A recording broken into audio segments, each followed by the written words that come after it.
Hi, welcome to the channel. My name is Sebastian and I talk here about how I strive every day to become a better leader, manager and simply a productive human being. And this week's episode is all around purpose at work. Oh, everybody yawning like, oh shit, couldn't he have picked a better topic for his very first real episode? So look, here's the deal. I believe today that defining and connecting with your purpose at work on a regular basis is actually a key enabler for you to do your best work possible and to have a real impact. And to be honest, if I would have told myself 4 years ago, I would have tried to escape the situation and change the topic because I didn't want to talk about purpose. And this was a boring topic for me altogether. But this has truly changed for me. So when you're new to the channel, I talk here about all things related to leadership, management, productivity, and I take what I have learned from great books about these topics and share my experience of how I make this real in my day-to-day practice. And doing so, I share with you all my mistakes, all my struggles, all my misjudgments, and challenges I have to this day. And actually, today's episode qualifies for 3 out of 4 of the things I have just mentioned. So I was actually misjudging the whole importance of getting to know your purpose and thinking about it for almost 17 years. I completely dismissed the topic. This was not relevant. Maybe interesting for brands, but why should I think about my purpose? I completely neglected the topic for almost 17 years. It took me forever to get it. And only after I changed my point of view, I again made a massive mistake. And this mistake stopped me from actually leveraging the point that I have found now my purpose. And after I corrected this mistake, I then ran into a really big challenge, which is basically haunting me until today. And this is what today's episode is all about. Alright, so let's talk about the literature in this space. There's one book which directly jumps to mind, isn't it? It's Start With Why by Simon Sinek. There's a great companion book, by the way, which I also have here in my little bookshelf, which is Find Your Why, which is really great for individuals and teams to have some exercises of what you can do alone or with a team to define your purpose. And I mean, this book has been written 12 years ago. It is actually quite old already, although it has been such a big eye-opener for probably many of us. But it is also more relevant than ever, I would say, because we are now 15 months into a pandemic. We all have been working from home in home offices like these, like crazy, being back-to-back in meetings, in Zoom calls, in Teams meetings for 8 hours, 10 hours, 12 hours on some days.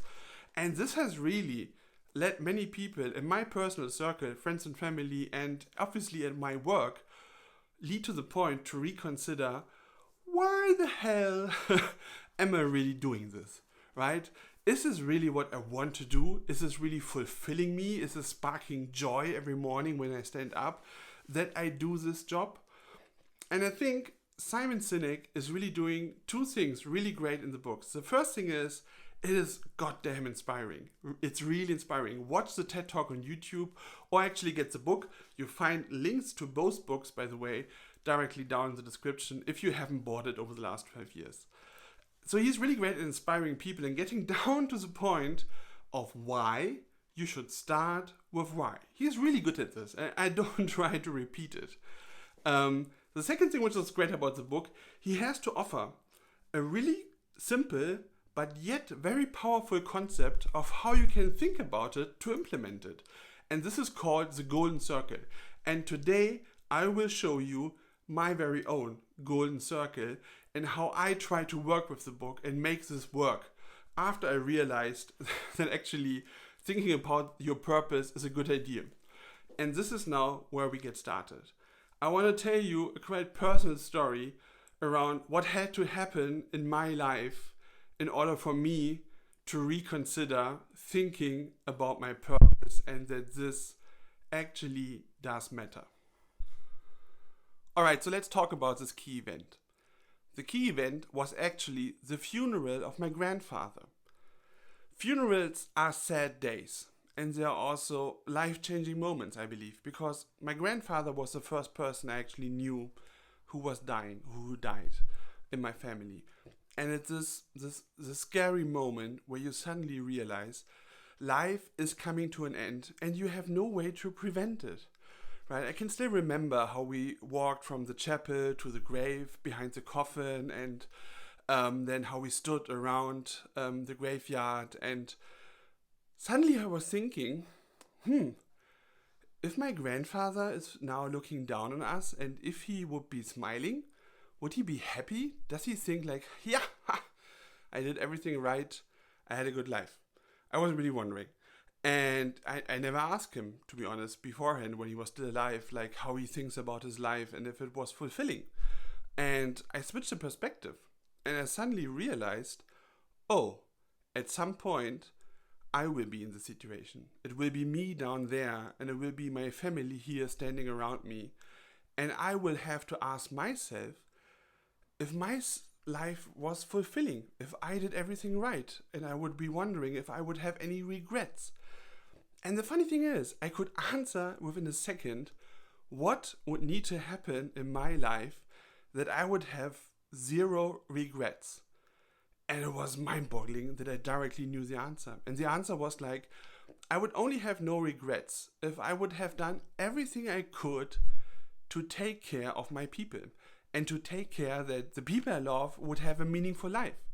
I really knew suddenly that I am only happy if I make sure that I help the people around me, that I'm there for them, that I'm available to them, that I would help them to solve their problems, that I would celebrate their success and be there when there's a failure. I knew that all of these things need to happen for me to think at the end of my life, I have no regrets. And this was really a big deal for me. Because probably before the funeral, if you would have asked me, I would have talked about money and traveling and having a great career and all of these things, right? All the stuff on the surface. I wouldn't have been able to give really a proper answer. This funeral actually really needed to happen for me to suddenly see what was probably in front of me anyway. And that is, it's one of the most important days of my life. And the interesting thing is about the book from Simon Sinek, Start With Why, that he is talking about this, that he thinks and sees and knows from interviews that people often find their purpose in their history, that there were these key moments in their life which basically were defining for them and which have given them a direction. And probably some of you are lucky and you know this in your 20s or even earlier.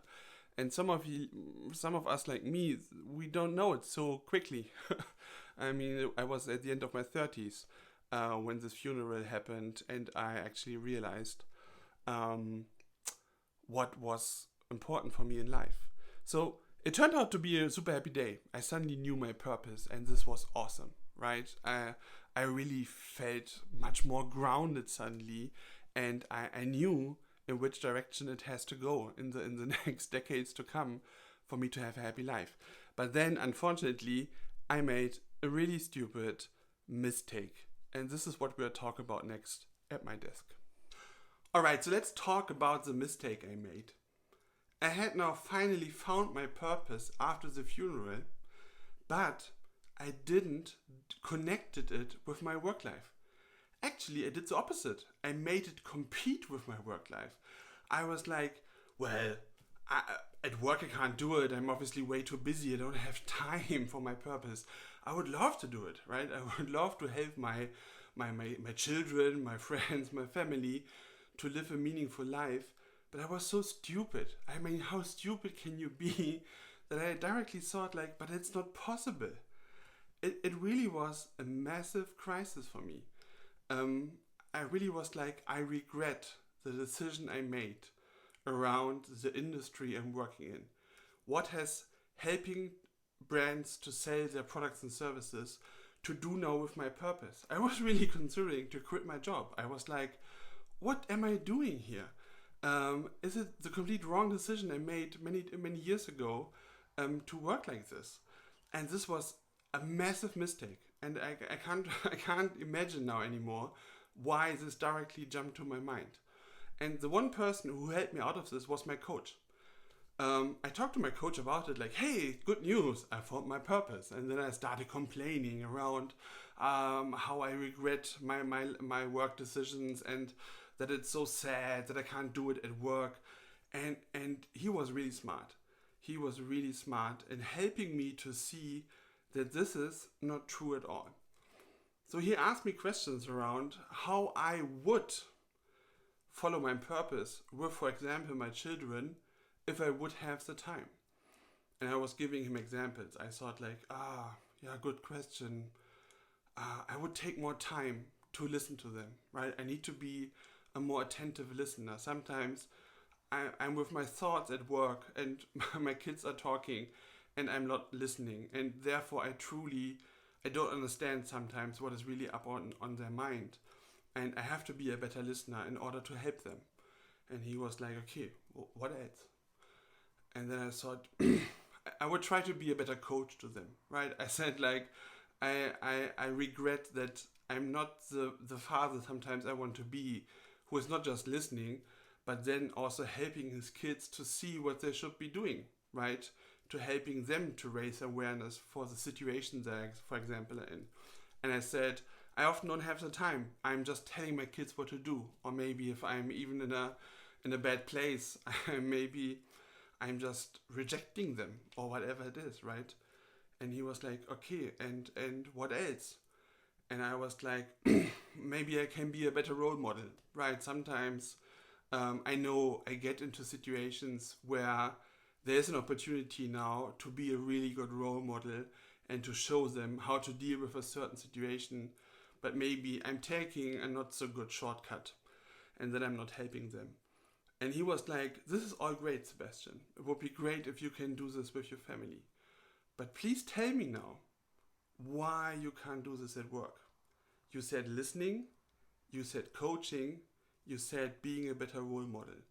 And I was like, oh, I was really like, shit, he's right. And I think it's no coincidence that at the same time I was going through the transition from becoming, from leaving the subject matter expert role to becoming a first-time manager and a first-time leader. And at this point, so many things are changing, right? It's probably another episode I want to do someday to talk about all the mistakes and experiences I had while I did this transition. But he was completely right. And it was so great to realize this. It was this moment to say, yes, I can help others to live a meaningful life, because work life is obviously a really big part of it. And these key things I thought I can only do with my kids or only do with my family to help them to live a meaningful life, so that they would at one point look back at me and say, oh, it was always so good to get all the support from Sebastian. I could always go to him and he was helping me to see the solution. All of these things I can bring to work. And this really changed it for me. And it was one of these moments where I actually went back to the book.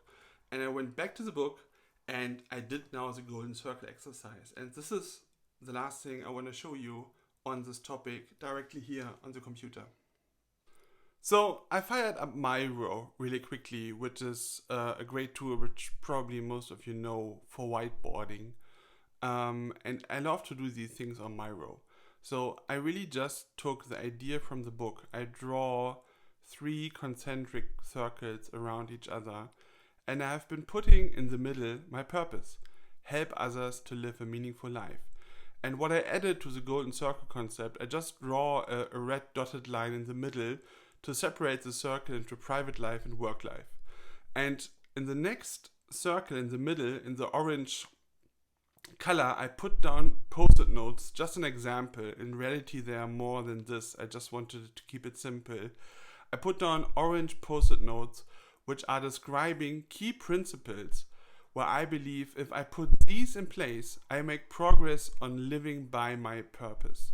So these are, for example, active listening and being a good role model, right? These 2 things I just mentioned earlier, which I put between both of them because they're actually applicable for really both areas.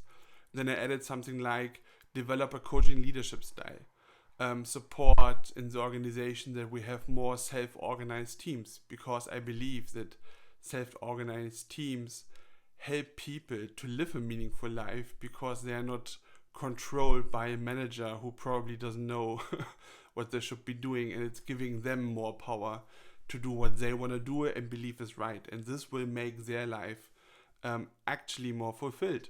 And on the private side, I need to keep closer connections, right? If I want to really be the person who everyone looks up to at some point in their life and say, hey, he has really helped me, I need to be there, right? If I'm not, I can't do it. And I wrote down, take the time needed, right? If I'm always thinking, I don't have the time to do this, it will never happen.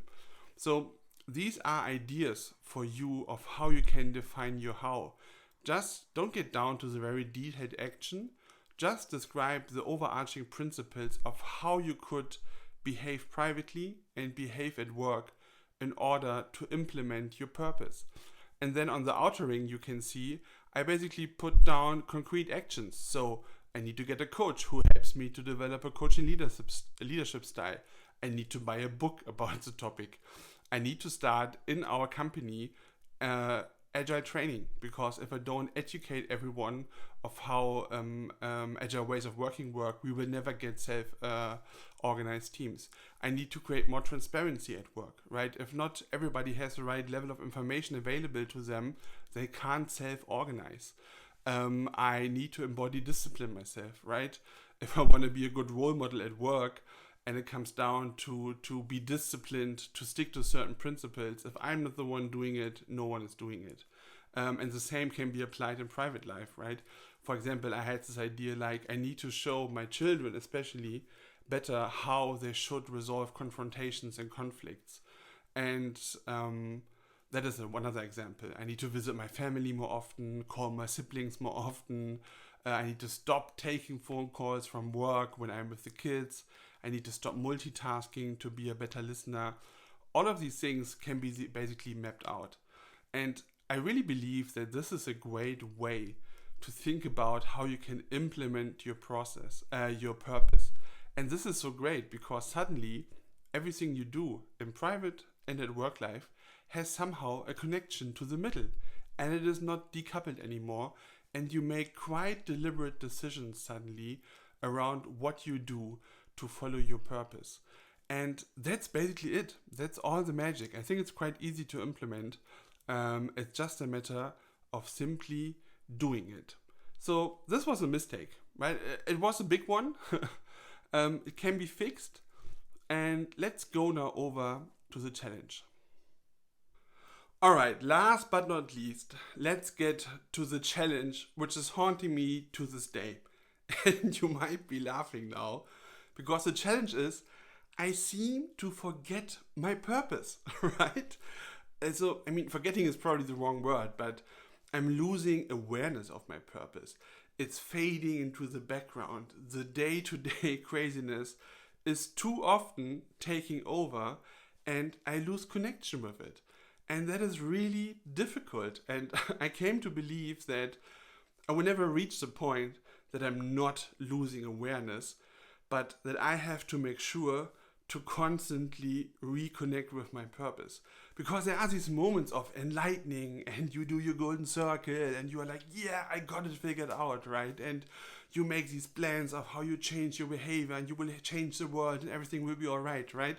I think all of us at some point in time have been at this place, no matter if it's related to defining your purpose or something else you plan to achieve. And that is really an issue, and I don't get rid of this issue, but I have found two great ways, and now we are directly jumping also into the tangible next step section and the final section of this episode on the topic. So let's start with how I tackle this challenge and what I recommend you if you have the very same challenge. The first thing I started to do now is I not only wrote down my purpose and I not only have my golden circle properly documented, but to be honest, much more complex than what I've just shown you, but I have it documented and I baked it into my weekly and monthly review process. So I don't know if you already have a review process. It's actually the topic of the very next episode after this, because I think it's a key foundation for everything you want to achieve, to have a proper review process. But what I did, let's assume you have one, I simply baked it in. So every week when I do my review and when I do the planning for the next week, and every month when I do my monthly review and plan the next month, I have on my checklist, read your purpose. And I'm going back to this document, to the golden circle, and to simply the formulation of my purpose. And I remind myself that I once was at a point in the time really energetic and motivated around this purpose. And I just reread it, and just rereading it on a regular basis is already doing wonders for me. And it's reigniting that I think, now I get back on track. I remember what I wanted to do, and I realize some things I've done well and some things I've truly forgotten, and I really need to figure out how I do it now again. That's one thing. The next practical step I would like to advise you on, and this is something I learned from a coach I've just recently over the last months worked with, which is a really great, I would say, just trick. It's a magical trick on purpose he's doing.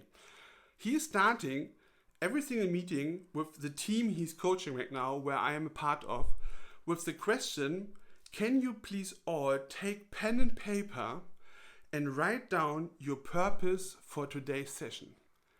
And everybody's doing it. Everybody's getting pen and paper, is writing their purpose down. Takes a minute or so. We're not sharing it. It's just an exercise to start the meeting, and then we go ahead. And this is just such a genius move, because what it does is everybody is connecting back to their actual purpose.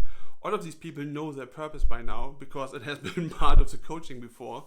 And you try to translate your overarching purpose into one meeting. And you think about, okay, why am I here? And what is now my role in the meeting? So this simple question, it takes a minute to write it down. Make sure everybody for a single meeting is reconnecting with their purpose, and they're quite engaged now, because they have now thought for 60 seconds at least, okay, what am I supposed to do now? What is my role in this meeting? And it's a super powerful trick. It feels awkward in the beginning, but try it. Really try it. Start a meeting and ask everyone, can we please now all write down our purpose for this meeting with pen and paper? And I mean, there would be a case for sharing it, but you don't need the group to tell that they should share it. And I guess you will see that this is really making a big difference. All right, practical advice number 2, which is around the mistake I made. I think it's quite obvious what I'm going to say now. Do the golden circle exercise. I'm serious, just do it. If this video is over and you already have a fairly good idea of what your purpose is going to be, close YouTube, close your browser, and do it. Draw 3 concentric circles, write your assumed purpose in the middle, even if you are not 100% sure yet, and start to think about the principles. And the trick which really did it for me was what I just shown you, that I made this difference between work life and private life, and that I always pointed out where's the overlap and where can I change behavior in both directions, and it's actually benefiting me. Just do it. I think doing it, writing it down and trying to figure it out, even if you're not finishing it within 5 minutes, will lead you to the place that you start to think about how can you operationalize it. I mean, think about it. For me, as I just told you, I have now over 60 watts. I have over 60 watts, which are basically filling up the calendar for the years to come for me. And I have literally, I would say, let's not lie. Let's say I have 80 to 90% connected to my purpose when I do something for work. And that is so powerful. And last but not least, number 3. So my next practical advice is, if you are now at the point where I have been a couple of years ago, that you're maybe still a bit skeptical, but I hope that I might have convinced you within the last minutes that it's worth to reconsider if being so skeptical about the topic of does it really make sense to define my purpose. So if you are now at a place that you think, I would love to find it, but I have simply no clue, or I have too many clues, right? It could be both cases. I have 5 purposes. What do I do now? I think what I will really recommend you to do is 2 things. First thing, do what is in the book, right? If you haven't read the book, get the book. The links are down below. In the handbook, there's a good exercise for individuals, which you can follow. And in principle, I really encourage you to talk to people about purpose. It's a really great chit-chat, actually. It's a great conversation starter. It's a little bit surprising, to be honest. It's a little bit like, hey, what's your purpose? What gets you up in the morning? What motivates you? But it is a great conversation. I tried this so many times now, and you will be surprised of how often you run into other people who have no clue what their purpose is, and they are like me, they're making jokes out of it, and they try to change the topic. But every once in a while, you will hit it, and you will find someone who has a really clearly defined purpose. And I always find it very inspiring because you can hear the reasoning, you can hear how passionate they are about their purpose, and just hearing other people talk about it is really triggering something in yourself. That is one aspect. The second aspect, and this is also something which is explained in the book, and I think it's really true, is that sometimes we can't see our purpose, although it's probably right in front of us, and we need others to mirror us, to help us to understand what we are actually passionate about and what is driving us. And sometimes if you have good friends, if you have colleagues who work with you forever, maybe talk to them and try to figure out if they can give you some feedback, what they believe, what you are passionate about. I mean, this is such an interesting question. Ask someone else who knows you what they think you are passionate about. I got so surprising answers to this in my life already, and it might be quite eye-opening, but actually the book is suggesting talk to someone who you don't know. Go to a stranger or someone who you have just met and engage this conversation and try to see if they can ask you a question and get you to a point where you haven't thought about yet. So this is a practical advice.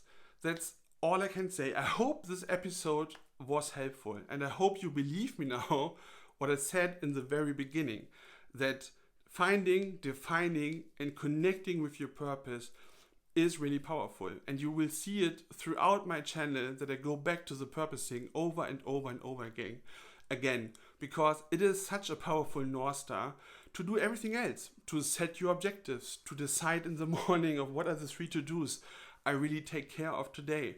It's really a North Star when you engage with others you try to coach, when you need to understand where are you in this relationship and what is driving you so that you can help better someone else to actually find their purpose and to get more awareness of what their strengths and weaknesses are and what they are supposed to be doing.